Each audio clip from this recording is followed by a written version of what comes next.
Ada kelihatan jamaah yang mulai mukul-mukul kepala, itu mulai masuk nyamuk ke dalam. Lalu tetap juga masih menyerang, menggigit otaknya, diantukkan ke dinding, sampai akhirnya diambil palu besar, dia pukulkan kepalanya, mati. Ternyata penguasa yang berkuasa 400 tahun itu matinya hanya digigitnya nyamuk. Coba kalau beritanya mati disambar geledek, keren kan? Keren. Ciano mati kenapa? Sambar petir guys. Keren. Ini Ciano mati namanya Namruz. Yang berkuasa 400 tahun yang mengaku diri Tuhan, yang mati digigit nyamuk itu namanya Namruz. Ada orang Jawa Barat namanya Namruz? Enggak ada. Belum pernah saya ketemu sepanjang panjang dalam perjalanan ceramah, belum pernah ketemu. Assalamualaikum Pak Ustadz, kenalkan nama saya Namruz. Walaupun dia pernah berkuasa, walaupun dia orang paling kaya, walaupun dia orang paling hebat, 400 tahun menguasai seluruh dunia, tapi orang tetap tidak mau mengambil namanya. Kenapa? Karena tujuan hidupnya bukan mencari ridha Allah, memperturutkan hawa nafsunya. Oleh sebab itu anak-anak muda sekalian, sesuai dengan kuliah kalian masing-masing, gantungkan cita-citamu setinggi langit. Mudah saya ceramah cerita langit di sini karena memang langit dekat di sini. Gantungkan cita-citamu setinggi langit, tapi kakimu tetap nginjak ke bumi. Karena kalau kakimu enggak nginjak, dua kemungkinan. Pertama sombong, kedua hantu setan. Kalian tetaplah mahasiswa yang tawaduk dan rendah hati. Di mana kalian pergi menghormati orang tua, membanggakan. Kalau belum sanggup membahagiakan orang tua, jangan pernah menyusahkan mereka. Siap? Ini banyak anak-anak muda ini pulang ke rumah nyusahkan aja. Tertulis di keningnya, troublemaker. Belum dia pulang kampung, baru namanya aja muncul ke handphone, kumat darah tinggi emaknya. Langsung lihat namanya, ini pasti masalah ini anak.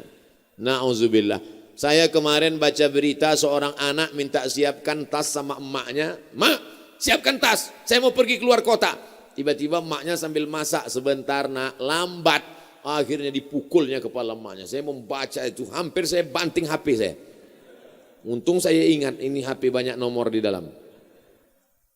Masih ada anak durhaka pada orang tua hari ini. La ilaha illallah Muhammad Rasulullah. Ingatkah engkau 9 bulan 10 hari kau di dalam perutnya? Bukan kau di dalam tabung gas 9 kilo. 2 tahun kau disusukannya. Walaupun kau sekarang sudah bapak-bapak, sudah orang tua, tetap mengalir darahnya dalam badanmu. Sampai mati kau tetap adalah anaknya. Di dalam badannya, engkau adalah bagian dari tubuhnya. Kau tinggal di dalam badannya 9 bulan 10 hari. Setelah itu kau keluar disusukannya. Kalau mau dia dimasukkan yang kau kresek, dibuangnya ke parit, sudah lama kau jadi sampah, dimakan anjing kurap. Tapi dia masih sayang, dia masih cinta, karena kasih sayang ditanamkan Allah ke dalam hatinya. Kenapa tiba-tiba tak ada rasa kasih sayang dalam hatimu? Oleh sebab itu Masya Allah, tabarakallah, anak-anak muda yang hadir ke masjid ini adalah anak-anak yang berbakti kepada orang tua Insya Allah.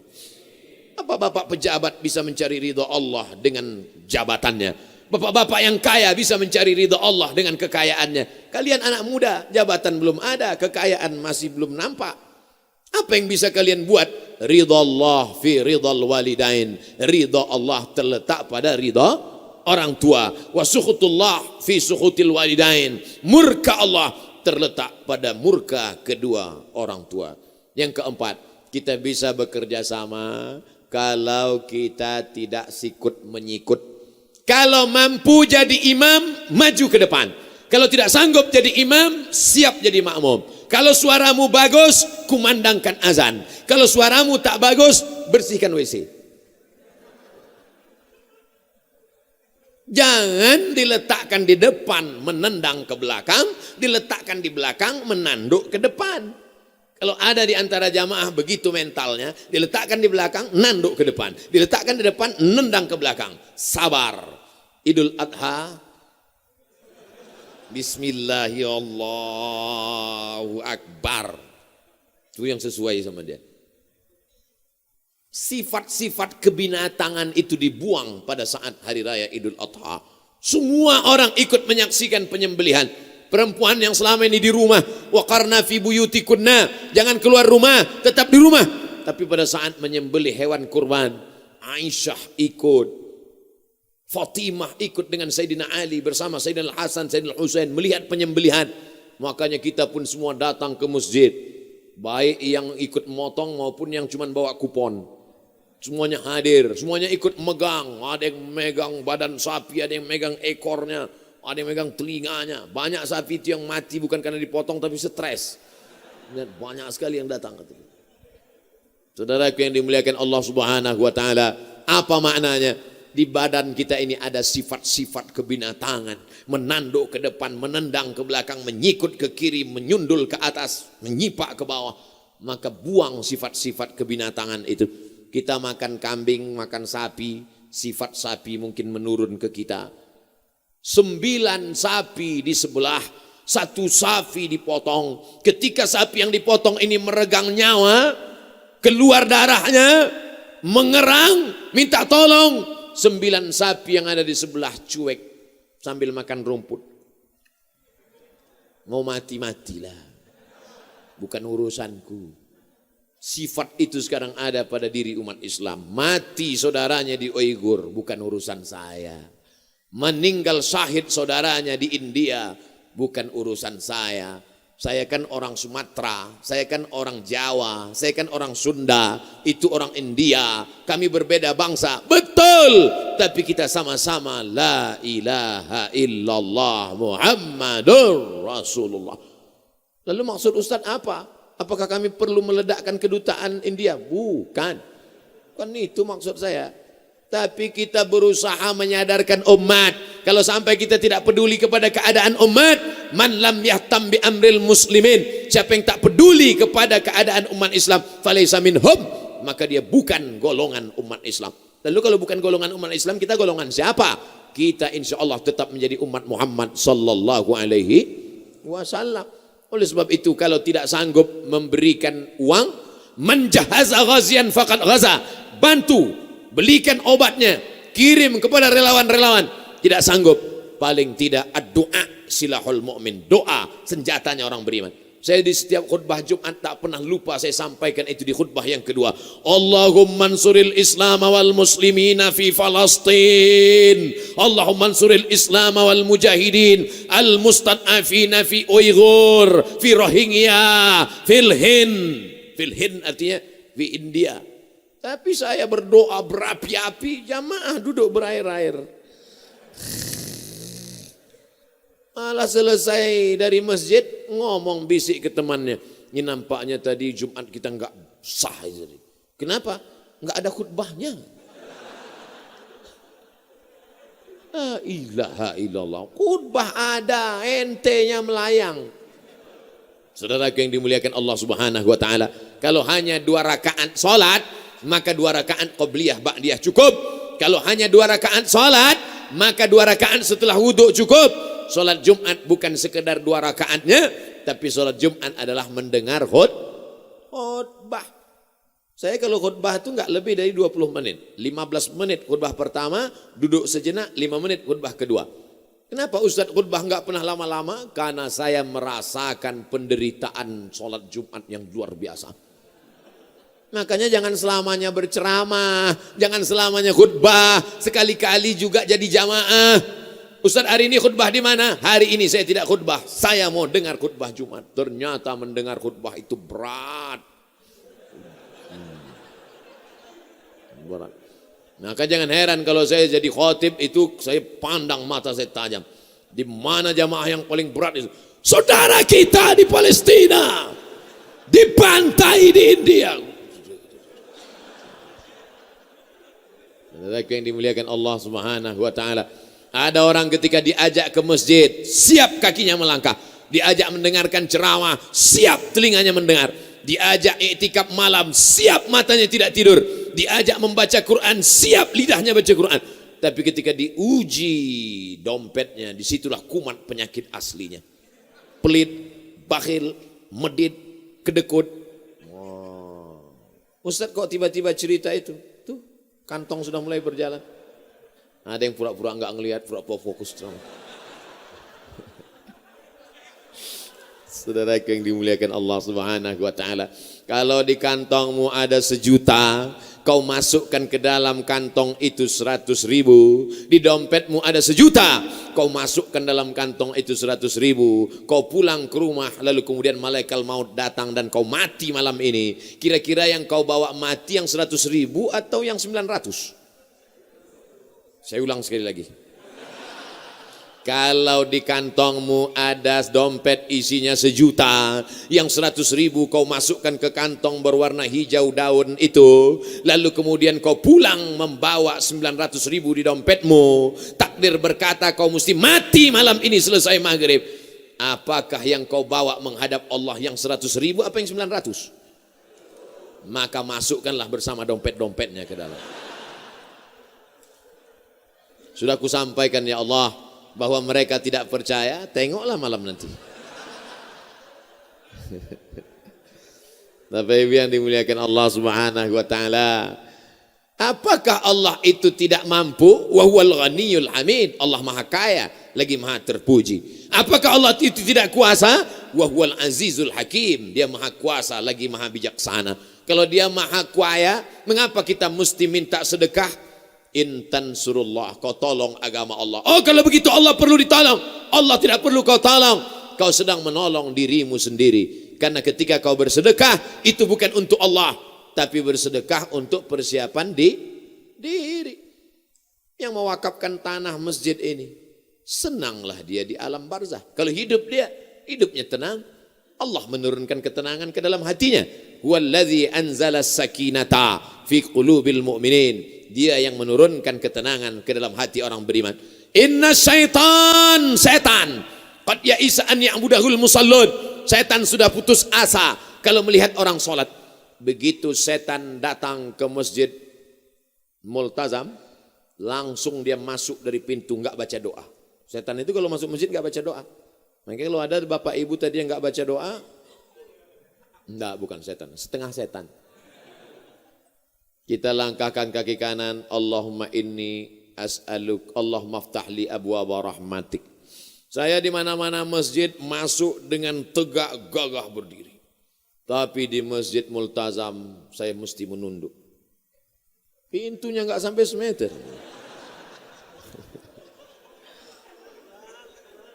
Itu pelajaran Bapak Ibu, kalau mau dihormati orang, buatlah pintu pendek di rumah. Siapapun yang datang bertamu ke rumah Bapak Ibu pasti dia akan menunduk. Saudaraku yang dimuliakan Allah Subhanahu wa taala, apa maknanya? Setan kalau sudah melihat orang sholat, setan putus asa. Aku tidak bisa menggoda mereka lagi untuk menyembah Lata, Uzza, Manat, Hubal, Jibti, Taghut, Naham. Walakin fit tahrish. Tapi setan menggoda dari pintu yang lain. Dia goda lewat pintu permusuhan. Sesama orang yang sholat, imamnya sama, kiblatnya sama, bacaannya sama, fatihahnya sama. Tapi dalam hatinya bercokol, sikut menyikut. Masuk masjid yang dilihat bukan shop, tapi yang dilihat lawan saya di mana. Oh, dia di sana, saya di sini. Dia di sini, saya di sana. Tom and Jerry. Sampai akhirnya suatu hari lupa ngelihat karena masbuk, langsung sholat. Allahu Akbar. Baru sadar rupanya dia di sebelah. La tanaza'u, jangan berikhtilaf. Fatafshalu, kamu akan gagal. Wa tadhhaba rihukum, dan kamu kehilangan semangat. Kamu kelahi sama dia gara-gara apa? Sepele, hanya gara-gara bismillah. Yang satu bismillahnya jahar, Bismillahirrahmanirrahim. Yang satu Alhamdulillahirrabbilalamin. Pas rapat nyindir. Ustaz Somad boleh nanya? Boleh. Apa hukumnya kalau imam kita enggak pandai baca basmalah? La ilaha illallah Muhammadur Rasulullah. Ini masalah khilafiyah, remeh temeh sepele. Kalau masjid kita dari awal dulu memang bismillahnya jahar, ya teruskan jahar. Kalau memang dari awal pembangunannya masjid itu baca bismillahnya sir, teruskan sir. Kalau memang masjid itu dari awalnya baca kunut, teruskan kunut. Kalau memang tidak berkunut, tidak usah pakai kunut. Yang pakai kunut mazhab Syafi'i dengan mazhab Maliki. Yang enggak pakai kunut mazhab Hanafi dengan mazhab Hambali. Saudi Arabia Makkah Al-Mukarramah sejak 1924 rezim King Abdul Aziz pakai mazhab Hambali, maka enggak pakai kunut. Idza qanata, kalau imammu berkunut, maka berkunutlah makmum. Angkat tangan, aminkan 5 kali. Allahumma hdina fi man hadait, amin. Wa afina fi man afait, amin. Wa tawallana fi man tawallait, amin. Wa barik lana fi ma a'tait, amin. Wa qina bi rahmatika syarra ma qadait, amin. Sisanya kalau kau hafal ikut baca. Fa innaka taqdi wa la yuqda 'alaik wa innahu la yadhillu man walait wa la ya'izzu man adait. Tabarakta rabbana wa ta'ala. Falakal hamdu 'ala ma qadait. Nastaghfiruka wa natubu ilaik. Tutup dengan salawat. Wa sallallahu ala sayyidina Muhammadin nabiyil ummi wa ala alihi wasahbihi wasallam. Kalau enggak hafal diam aja. Enggak perlu kau gerak-gerakkan mulut. Hanya supaya disangka temanmu kau hafal. Karena kita mencari ridha Allah, bukan mencari ridha teman. Tapi kalau saya diundang ceramah di suatu kota, saya nggak tahu masjid ini gimana awalnya, saya nggak mau maju jadi imam. Ustadz silakan jadi imam. Lebih selamat daripada kita masuk ke dalam khilafiyah. Apa yang dicari ini? Mau menunjukkan diri lebih hebat, lebih alim, lebih berilmu, atau mencari ridha Allah Subhanahu wa taala? La yudkhilal jannata ahadukum amaluhu. Kamu tidak masuk surga karena amalmu.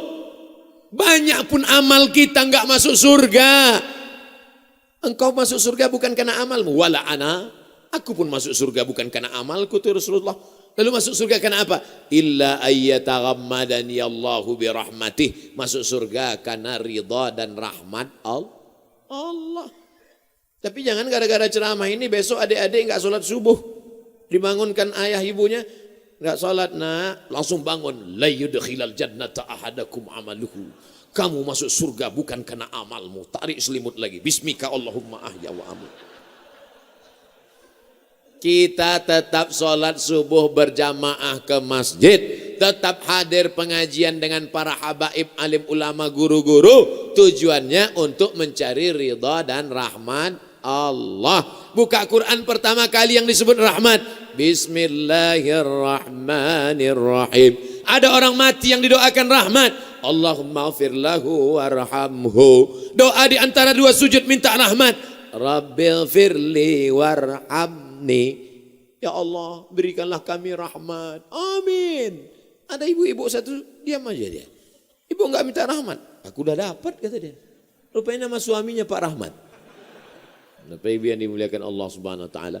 Tadi saya mulai tausiah pukul 1 tepat, sekarang sudah sampai jam 2 sesuai yang tertulis di botol 600 ml.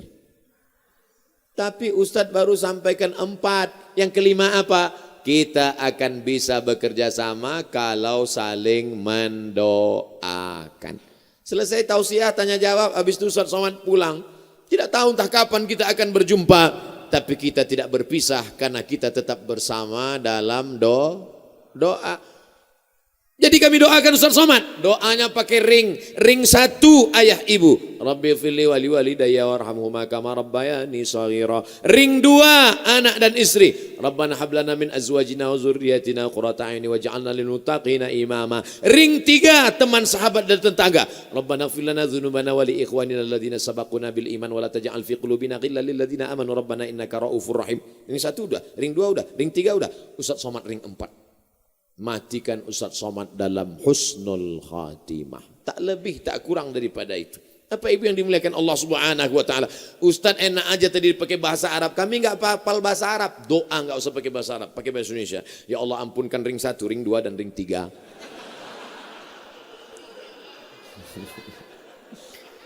Ya mohonkanlah. Doa itu enggak boleh sampai enggak jelas begitu. Itu namanya doa abstrak.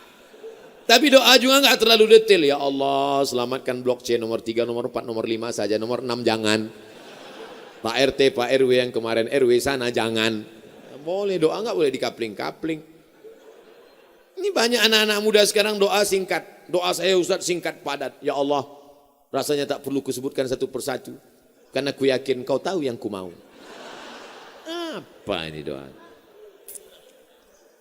Tapi doa juga enggak terlalu detail. Ya Allah ini ada tanah yang mau dijual 25 meter kali 30. Sebelah kanan dengan Pak Wakil Bupati. Sebelah kiri dengan Pak RT. Sebelah depan jalan. Terletak strategis. Harga masih nego. Insya Allah kalau 5 ini kita jaga, maka kita insya Allah masih bisa bekerja sama di dunia sampai di akhirat kita masuk ke dalam surga Jannatul Firdaus bersama Rasulullah sallallahu alaihi wasallam. Jamaah yang masuk surga, kloter nomor 30, jamaah Masjid Multazam Bandung. Masuk. Yang pertama masuk ketua, sekretaris, imam, security, panitia, pemasang baleho, umbul-umbul, kameramen, masuk semua. Yang mengupload ke Instagram, Twitter, BBM, WhatsApp, masuk semua. Tamu-tamu VVIP belakangan, masuk semua. Ustaz Abdul Somad paling ujung. Pas ditanya, ini jamaah multazam? Enggak. Kenapa masuk sini? Pernah ceramah sekali, masuk. Itulah gunanya bersama dengan orang-orang soleh. Kita jawab pertanyaan.